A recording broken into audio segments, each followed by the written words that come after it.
AM to the PM, PM to the AM. Eat up your per diem, you just gotta hate them for. If I quit this season, I still be the greatest.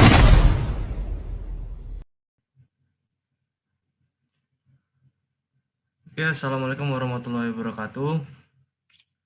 Kami dari kelompok 2 ingin menjelaskan hasil kerja kelompok kami. Oke, next.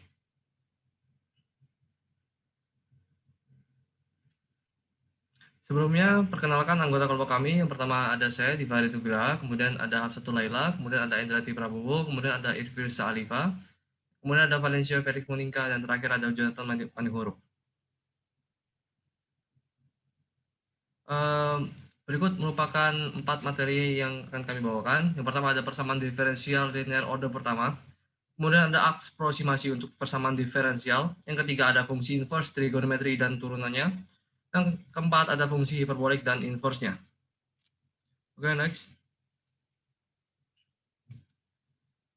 Untuk yang pertama, persamaan diferensial linear order pertama adalah suatu fungsi yang memuat suatu variabel bebas dan satu variabel tak bebas beserta turunan pertamanya yang dikaitkan secara eksplisit atau implisit. Solusi umum persamaan diferensial adalah fungsi yang memuat konstanta C dan memenuhi persamaan diferensial tersebut. Oke, next. Untuk solusi khusus sendiri adalah solusi yang diperoleh dari solusi umum dengan mengambil nilai C suatu bilangan tertentu atau solusi yang memenuhi syarat yang diberikan. Misalnya syarat awal. Grafik yang dari solusi umum merupakan keluarga lengkungan, di mana untuk setiap nilai C diperoleh suatu lengkungan, kurva atau trajektori. Persamaan diferensial yang solusi umumnya diberikan oleh fungsi Y dalam kurung X, Y, C sama dengan 0 dapat ditentukan dengan mengeliminasi C dari kedua persamaan. Berikut ada persamaannya. Dengan mengingat Y sebagai fungsi dari X. Untuk persamaan diferensial sendiri memiliki 2 definisi. Untuk definisi pertama, suatu PD order suatu dapat dinyatakan secara umum dalam 2 bentuk, yaitu implisit dan eksplisit. Bentuknya seperti ini. Seperti pada mata kuliah kalkulus, Y aksen atau dy per dx adalah turunan pertama dari Y terhadap variabel X. Untuk Y aksen atau d kuadrat Y per dx kuadrat X adalah turunan kedua dari Y terhadap variabel X, dan seterusnya. Berikut adalah contoh-contoh mengidentifikasi persamaan diferensial order 1. Oke, bisa dilanjut. Untuk definisi 2 sendiri, suatu fungsi Y sama dengan Y X dikatakan solusi persamaan diferensial 1 atau 2 apabila Y sama dengan X dan turunan Y aksen memenuhi persamaan diferensial 1 atau 2. Untuk definisi 2, berikut adalah contohnya.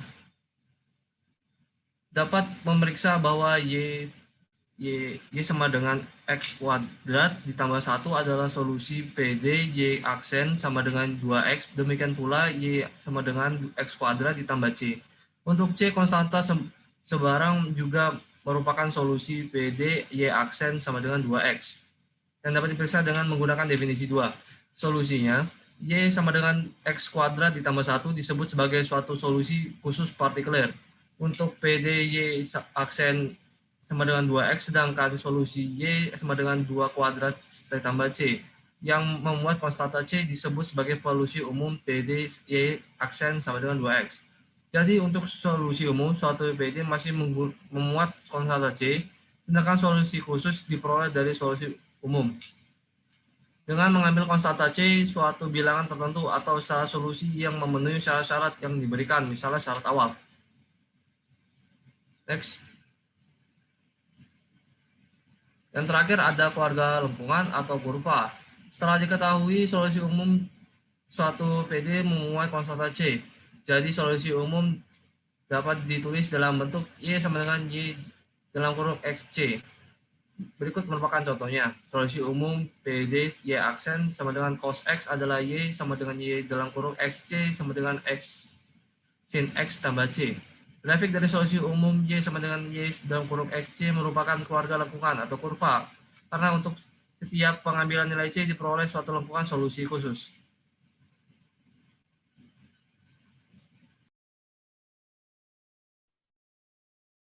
Aproksimasi untuk persamaan diferensial.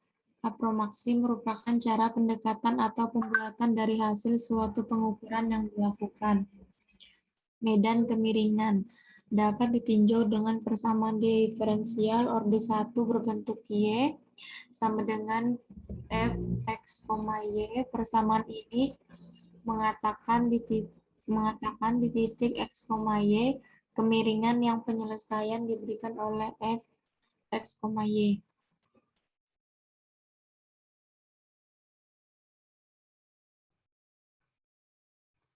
Persamaan diferensial berperan penting dalam kehidupan, sebab banyak permasalahan pada dunia nyata dapat dimodelkan dengan bentuk persamaan diferensial. Ada dua jenis persamaan diferensial yang kita kenal, yaitu persamaan diferensial biasa dan persamaan diferensial parsial. Solusi dari persamaan diferensial adalah fungsi spesifik yang memenuhi persamaan X merupakan variabel bebas dan Y merupakan variabel terikat. Y merupakan nama Opnau function dari variabel X.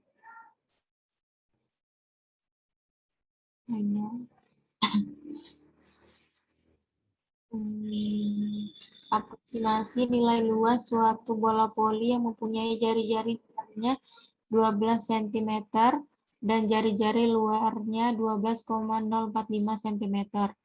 Penyelesaiannya, luas bola voli diberikan oleh A sama dengan 4xr2 boleh mengaproksimasi nilai sebenarnya segitiga A dengan diferensial dA di mana dA sama dengan 8xr, dr pada R sama dengan 12, dan dr sama dengan xr sama dengan 0,045.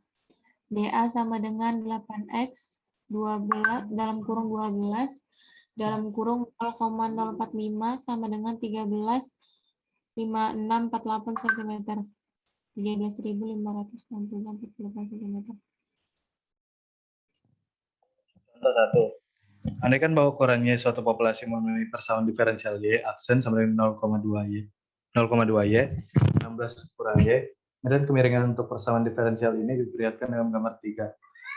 Yang A, sketsakan penyelesaian yang memenuhi syarat awal Y 0 sama dengan 3. Jelaskan kelakuan penyelesaian ketika B, Y 0 lebih dari 16 dan C 0 kurang dari Y 0 kurang dari 16. Penyelesaiannya yaitu yang pertama yang A, penyelesaian yang memenuhi syarat awal Y 0 sama dengan 3 memuat titik 0,3. Dari titik itu ke kanan, penyelesaian mengikuti garis-garis kemiringan. Kurva dalam gambar 3 memperlihatkan grafik penyelesaian. Jika Y 0 lebih dari 16, maka penyelesaian berkurang ke arah asimtot mendatar Y sama dengan 16. Jika 0 kurang dari Y 0 kurang dari 16, maka penyelesaian bertambah besar ke arah asimtot mendatar Y sama dengan 16. Bagian B dan C menunjukkan bahwa ukuran populasi dan konvergen ke arah hingga 16 untuk sebarang ukuran awal populasi. Mungkin bisa di next.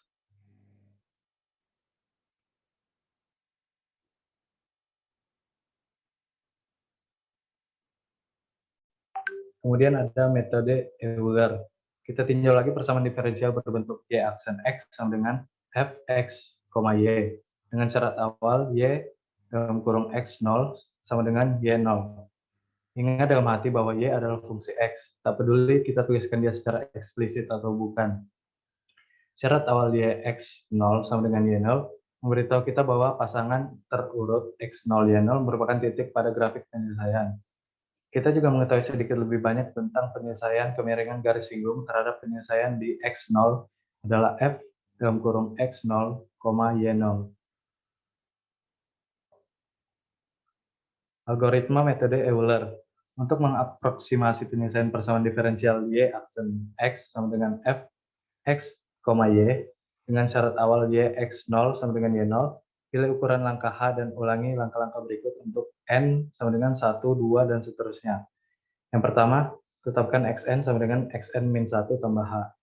Yang kedua, tetapkan YN sama dengan YN min 1 tambah HF dalam kurung XN min 1, YN min 1.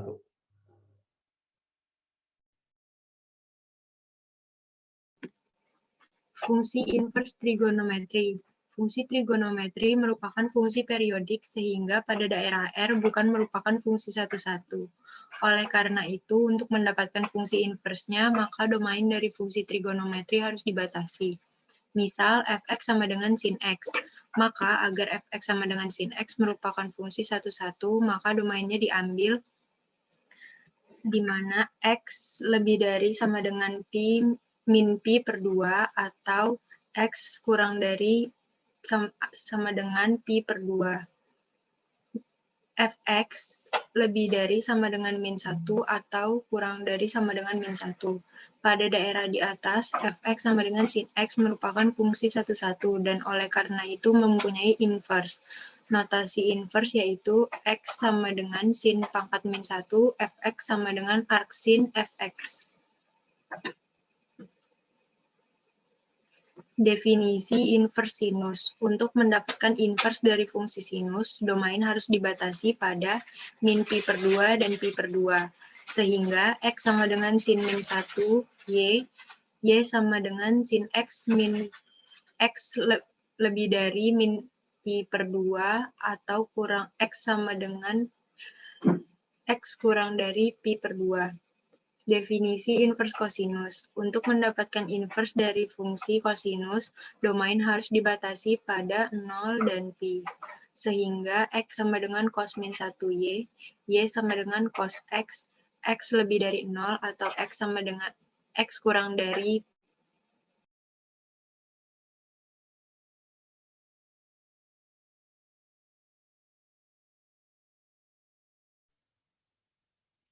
Baik, selanjutnya terdapat 6 bentuk-bentuk turunan dari fungsi inverse trigonometri. Fungsi inverse yang pertama yaitu y sama dengan arca sin x, turunannya adalah dy per dx sama dengan 1 per akar 1 kurang x kuadrat. Lalu yang kedua, y sama dengan arca cos x, turunannya adalah dy per dx sama dengan min 1 per akar 1 kurang x kuadrat. Lalu y sama dengan arca tan x, turunannya adalah dy per dx sama dengan 1 per 1 tambah x kuadrat. Kemudian yang keempat, y sama dengan arca kotangan x, turunannya adalah dy per dx sama dengan min 1 per 1 tambah. Lalu y sama dengan arca sekan x, turunannya adalah dy per dx sama dengan 1 per x akar x kuadrat kurang 1. Kemudian fungsi inverse yang terakhir adalah y sama dengan arca kosekan x, turunannya adalah dy per dx sama dengan min 1 per x akar x kuadrat kurang 1. Kemudian dalam slide ini terdapat beberapa contoh beserta pembuktian dari fungsi inverse yang telah saya sebutkan tadi. Namun untuk mempersingkat waktu, di sini saya akan membacakan 2 contoh saja dari fungsi inverse yang pertama, yaitu y sama dengan arca sin x. Baik, pada contoh pertama, jika y sama dengan fx sama dengan arca sin x, maka dy per dx sama dengan f aksen x sama dengan 1 per akar 1 kurang x kuadrat. Kita ambil contoh, sin pangkat min 1 x sama dengan y, itu sama dengan artinya arca sin x, yang berarti sin pangkat min 1 sama dengan arca sin. Kemudian kita misalkan jika x-nya adalah 0. Sin pangkat min 1 atau arca sin 0 sama dengan y, maka sin y sama dengan 0. Y sama dengan 0 derajat. Lalu contoh kedua, sin pangkat min 1 atau arca sin x setengah sama dengan y. Berarti sin y sama dengan setengah. Maka nilai y adalah 30 derajat. Kemudian contoh yang selanjutnya, jika y sama dengan 3/8 arca sin min 1 per 3x, maka tentukanlah dy per dx. Nah, di sini kita misalkan u sama dengan min 1 per 3x. du per dx sama dengan 1/3. Selanjutnya, y sama dengan 3/8 arka sin u, maka nilai dari dy per du sama dengan 3/8 dikali 1 per akar 1 kurang u kuadrat. Maka nilai dy per dx yaitu dy per du dikali du per dx. Rumus yang ini dapat kita lihat pada pembuktian nomor 2. Oke, selanjutnya kita tinggal masukkan nilai dari dy per du dengan nilai du per dx. Kita masukkan nilainya yaitu 3/8 dikali 1 per akar 1 kurang u kuadrat dikali min 1/3. Maka kita peroleh min 1/8 akar 1 kurang u kuadrat.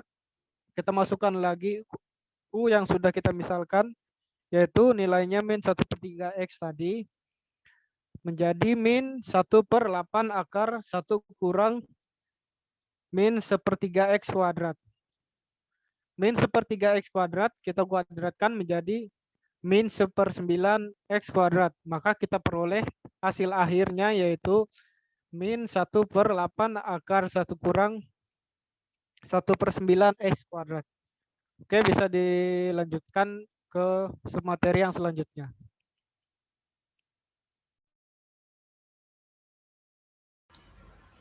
Oke, fungsi hiperbolik dan inversnya.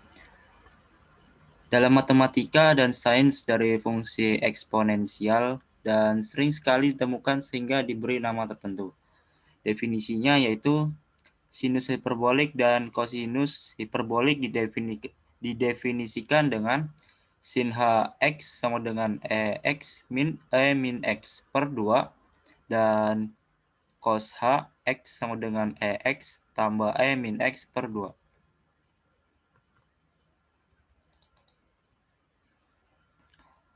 Empat fungsi hiperbolik yang lain didefinisikan sebagai atau dengan tan hx sama dengan sin hx per cos hx, secant hx sama dengan 1 per cos hx, cotangan hx sama dengan cos hx per sin hx, kosekan hx sama dengan 1 per sin hx.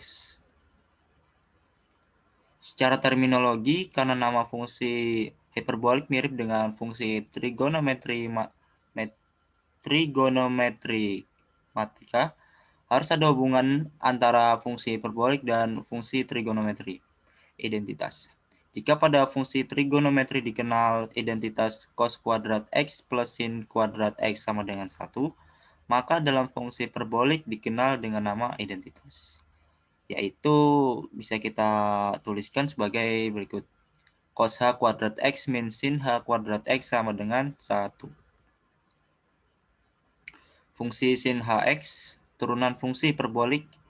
Fungsi sin hx, turunan fungsi sin hx dapat diperoleh dari definisinya, yaitu dx sin hx sama dengan dx dalam kurung x min x per 2 sama dengan x plus min x per 2 sama dengan cos hx.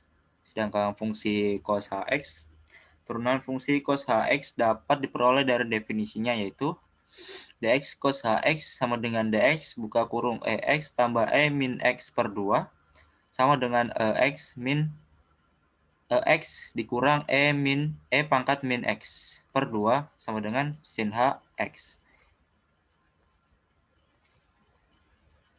Berikut ialah grafik fungsi hiperbolik, yaitu ada 4 seperti kita lihat. Turunan 4 fungsi hiperbolik lainnya menyusul dari 2 yang pertama, digabungkan dengan aturan hasil bagi. Hasil-hasil diringkas sebagai berikut. dx sin hx sama dengan cos hx, dx tan hx sama dengan secant h kuadrat x, dx secant hx sama dengan min sec hx tan hx, dx cos hx sama dengan sin hx, dx kotangan hx sama dengan min kosekan H kuadrat X, dan dx kosekan Hx sama dengan min kosekan Hx cotangan Hx. Contoh soal, temukan dx dari tan H sin X. Solusinya, secant H kuadrat sin X dikalikan dengan dx sin X menjadi cos X dikali secant kuadrat sin X. Inverse fungsi hiperbolik sin H dan tan H. Karena fungsi sinus hiperbolik dan tangen hiperbolik memiliki turunan positif, keduanya adalah fungsi monoton naik dan secara otomatis memiliki inverse, yaitu X sama dengan sin H pangkat min 1Y, X sama dengan tan H pangkat min 1Y, dan Y sama dengan sin HX, Y sama dengan tan HX. Kosekan dan secant H. Agar memiliki inverse, fungsi cos H dan secant H dibatasi domainnya pada X lebih dari sama dengan 0. Sehingga X sama dengan cos H pangkat min 1Y, X sama dengan secant H pangkat min 1Y, Y sama dengan cos HX dan secant HX, dan Y sama dengan cos HX dengan memiliki syarat X lebih dari sama dengan 0, sedangkan secant HX memiliki syarat X juga lebih dari sama dengan 0. Dalam bentuk in, karena fungsi hiperbolik didefinisikan dengan fungsi E pangkat X dan E pangkat min X, maka inverse fungsi hiperbolik dapat dinyatakan dalam bentuk in. Contohnya cos HX. Y sama dengan E pangkat X tambah E pangkat min X per 2 dengan syarat X lebih dari sama dengan 0. Karena kita mencari cos H pangkat min 1 Y, maka kalikan kedua sisi dengan 2E pangkat X. Maka menjadi X pangkat 2 atau X kuadrat dikurang 2YX ditambah 1 sama dengan 0 dengan syarat X lebih dari sama dengan 0. Solusi persamaannya kuadrat dengan X adalah X sama dengan 2Y ditambah akar dari 2Y kuadrat min 4 per 2 sama dengan Y ditambah akar dari Y kuadrat min 1, sehingga X sama dengan cos H min 1Y sama dengan in dalam kurung Y ditambah akar dari Y kuadrat min 1.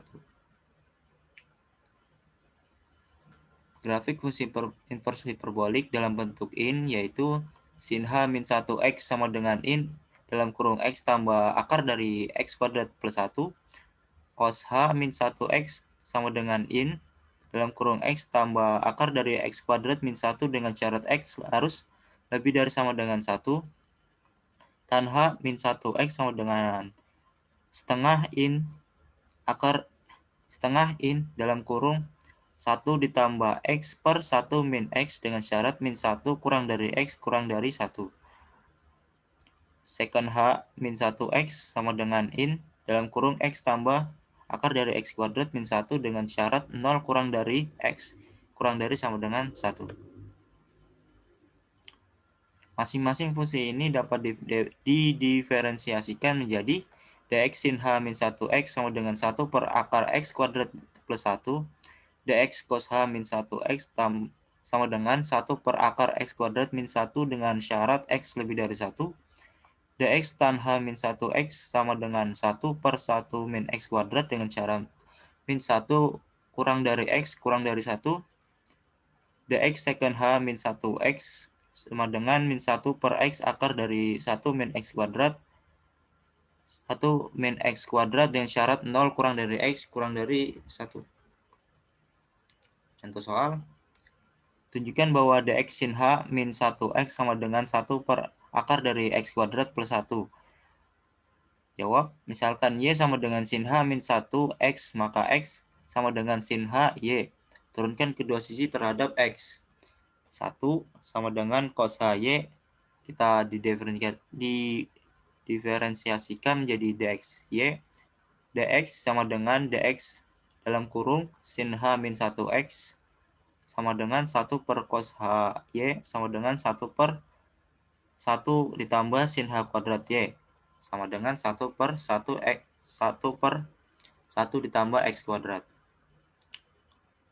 Sekian dari penyampaian kelompok kami, kurang dan lebihnya kami mohon maaf. Terima kasih dan wassalamualaikum warahmatullahi wabarakatuh.